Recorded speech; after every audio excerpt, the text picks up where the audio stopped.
Diyarbakır'da 999 tane servis esnafımız vardır. Bunların içerisinde 200, 250, 300 tanesi personeldir. Geri kalan 700, 750 tanesi de öğrenci ve personel yapıyor. Genelde öğrencidir. Genelde öğrencidir.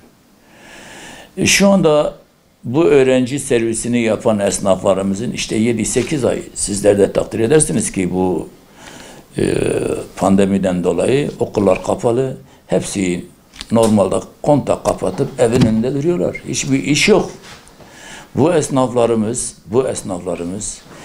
yine de iddia ediyorum, esnaflarımızın %70-80'i aracı kredilidir. Hepsi esnafların araçları kredilidir. Bu kredili araçlar, bunların ödemeleri vardır. Çoğunun evi yoktur, evleri kiradadır. Çoluk çocukları var, aileyi geçindiriyor daha doğrusu. Bir aile reisidir, babadır. Bu adamlar ne yapacağını şaşırmışlar. Ne yapacaklarını şaşırmışlar. Bu konuda devletimizin bu kadar aciz olduğunu yeni görüyorum efendim. Servisçi esnafı hepsi hemen hemen %50'sini belki geçmiştir, araçlarını satıyor. Diyeceksiniz ki bunu nereden biliyorsunuz? Burada plaka devir işlemlerinden görüyoruz. Gelip plakalarını satıyorlar. Adam kredisini ödeyemiyor. Evini geçindiremiyor. Ne yapacak? Malını satacak. Plakasını satıyor. Aracını satıyor. Bu şekilde esnaflarımız bu pandemiden dolayı çok mağdurdur. Bunlar birkaç tane ilimizin büyükşehir belediyelerinin kararlarından alınmış yazılardır. Bunlar ne yazılarıdır? Örnek veriyorum. Biz Diyarbakır'da şu ana kadar en yakın mesafe bir öğrencimizi 85 liraya götürürken diğer illerde en yakın mesafe 250 lira. Onların UKM'ye vermiş olduğu güzergah ve uygunluk ücretleri, bugün dünyanın birçok devletinden büyük olan İstanbul, Türkiye'nin 1/3 nüfusuna sahip olan İstanbul, bir aracının uygunluk ve güzergah ücretinin bedelini 110 liradır.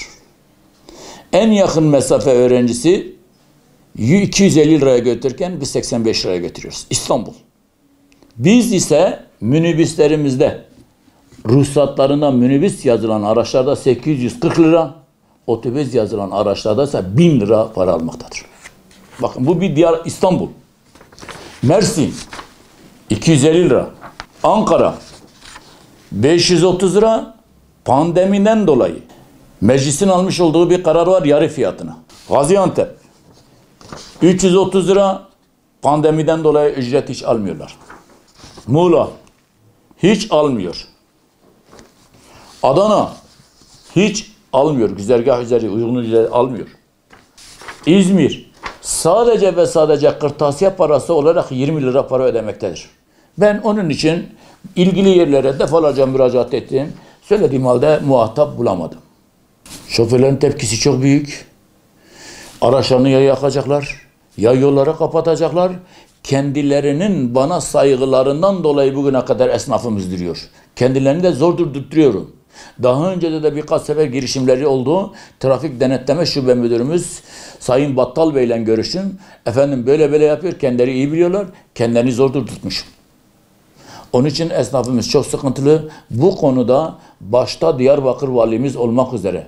Sayın Valimiz Diyarbakır'ın aynı zamanda Büyükşehir Belediye Başkanı'dır. Ne yaparlarsa yapsın kendilerinde ricamız bu uygunluk ve güzergah ücretinde mutlaka bir şeyin yapılması gerekiyor. Yazıktır esnafımız. Korsan sistemi Diyarbakır'ın tek değil. Türkiye'nin sorunudur. Her yerde korsan var ama Diyarbakır'da haddinden fazla vardır. Korsan araçların birçok esnafımızın hakkını resmen ben buna emek hırsızlığı diyorum. Fakat emniyet teşkilatımız görevini yapıyor. Özellikle denetleme şube müdürlüğü yapıyor ama yetersizdir. Yetersizdir yani. Korsan çok. Esnafımızın emeğini çalıyorlar.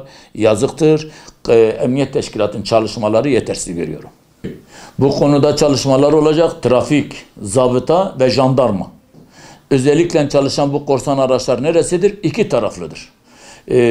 Bir tanesi genelde yani hemen hemen 70'e yakın bir zaman 70'e yakın sayının organize sanayi istikametinde o tarafta olduğunu, geri kalan %30'u ise 500 evler tarafında bulunan bazı metal fabrika, metal işini yapan iş yerleri vardır. Bir de artı şöyle bir şey daha söyleyeyim. 2006 yılında Diyarbakır Büyükşehir Belediyesi SEP plakalarını çıkarırken tüm kamu kurum ve kuruluşların, belediyeler dahil olmak üzere SEP plakaları dışında araçların servis yapmaları kesinlikle yasaktır deniliyor. Bu UKM'nin kararıdır. UKM kararları da biliyorsunuz bağlayıcı ve kesindir.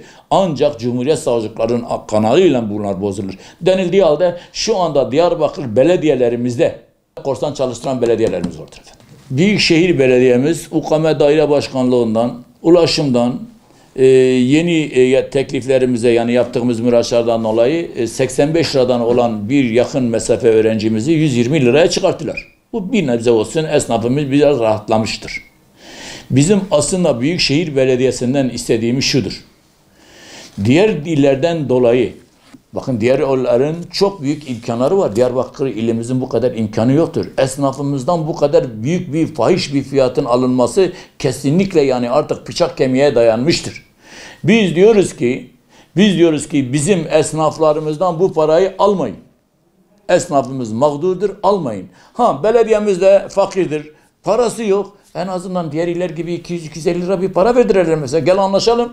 Büyükşehir Belediyesi Sayın Valimizden, Büyükşehir Belediye Başkan Vekilimiz, Sayın Valimiz Münir Bey'den ricamız budur. Bunu bu şekilde yapsınlar. Esnafımız günahtır, yazıktır, ne yapacağını şaşırmıştır. Bu sene pandemiden dolayı, koronadan dolayı esnaflarımızın çoğu çalışmamaktadır. Esnaflarımızın plaka çekme sürelerinin 4 aydır. Meclisin almış olduğu karar 4 aydır. Bu yıla mahsusen esnaflarımızın iş bulamadıklarından dolayı. Çünkü bir esnafımız bir plakayı değiştirdiği zaman epey bir külfiyet gerektiriyor. Aracın ruhsatıdır, kaskosudur, plakanın devridir, demin epey bir para gidiyor. Zaten esnafımızda bu para yok. Bunu esnafımıza yük etmeyelim. Bu yıla mahsusen bir yıllık 4 aylık olan sürenin bir yıla çıkartılması için belediyeye ben 2 sefer dilekçe vermişim. Hiçbir yerde cevap alamıyorum. Bu sürenin de uzatılmasını istiyoruz. Esnafımız yazıktır, günahtır diyoruz.